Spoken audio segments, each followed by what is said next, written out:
third successive year, the groundbreaking all-electric ABB FIA Formula E Championship rolls out on the streets of exotic Marrakesh, Morocco for the Marrakesh E-Prix, complete with new cars, new technology, and new drivers. And yet, after a rain-affected, surprising, and dramatic opening round of the championship in the Middle East, the balance of power up and down the pit lane has yet to come fully into focus. What happens in the next 45 minutes plus one lap will help answer that question.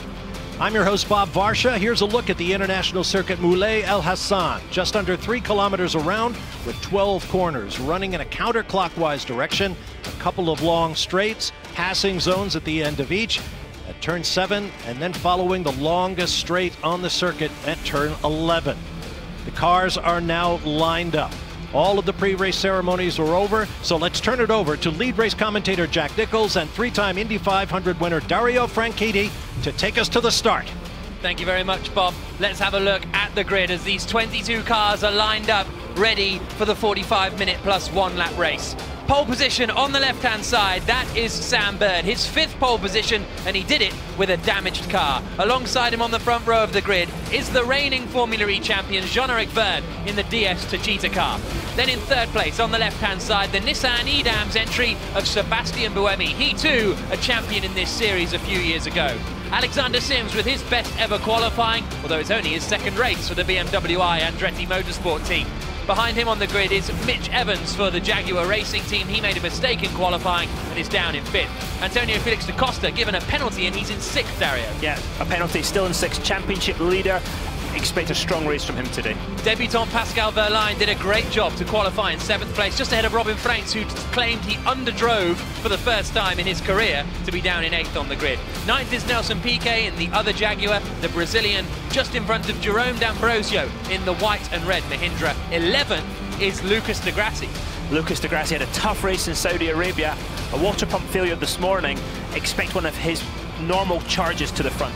Oliver Rowland starts in 12th position for the Nissan Edam's team, just in front of Jose Maria Lopez in the Geox Dragon squad on the left-hand side. Then it's Oliver Turvey, who had brake issues in qualifying, decided to go for the lap anyway, so all in all was pretty happy with 14th place on the grid. He's just in front of Felipe Massa. Felipe Massa is loving being in Formula E. He's loving getting his sleeves up and fighting and having some really good battles. Expect more of that today. The next Audi is Daniel Abt. He starts in 16th position on the grid, just in front of Eduardo Mortara, Felipe Massa's teammate at the Venturi team. Then it's Tom Dillman, who didn't have a particularly strong qualifying for the Neo squad. And then HWA, a new team to the championship. They did not have a good session. Gary Paffett down in 19th place on the grid.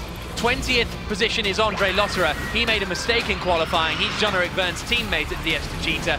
Maxi Gunter hit the wall, and then same old, I'm afraid, for Stoffel Van Dorn. His car broke down in qualifying, and he's at the back of the grid. What does he have to do to get a break? So the cars kicking up a huge amount of smoke as they pull into their grid slots. The start here crucial. A fairly quick left-hander at turn 1.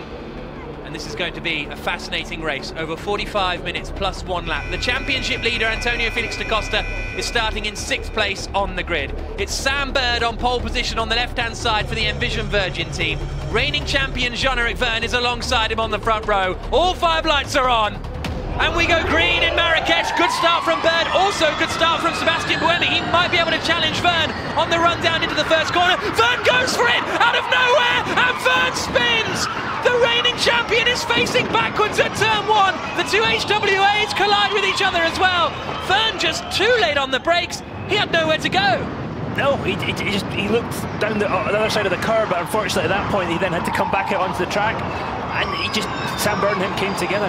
Not his smartest move I've ever seen him make. I don't know if there was a braking issue, what was going on there. Sam Bird, it is leading the way. Alexander Sims has got himself up into 2nd place. Da Costa's gone from 6th up into 3rd. So a big loser in all of that was Sebastian Buemi, who's down to 13th position.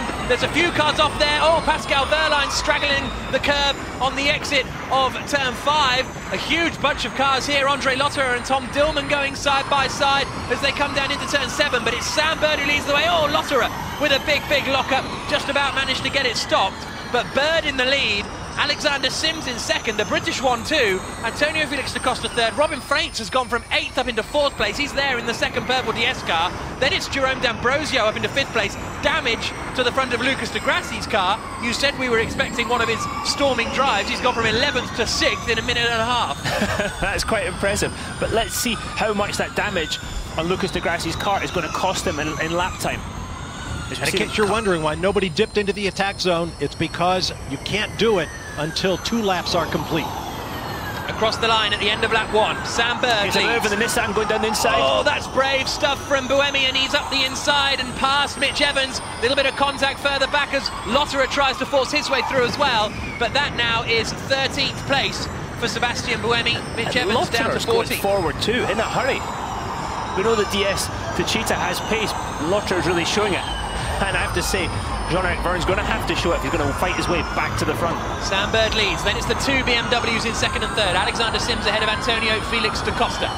And if you're Sam Bird, you've seen that your main opposition, he's not in your mirrors anymore, and that gives you just a little bit more breathing room, just you can calm it down just a little bit. You think, if I'm him, I'm worried now about da Costa. We've seen da Costa's pace in Saudi. We've seen it this morning as well. He's the guy I'm going to keep my eye on. No disrespect to Alexander Sims, but he is still a rookie.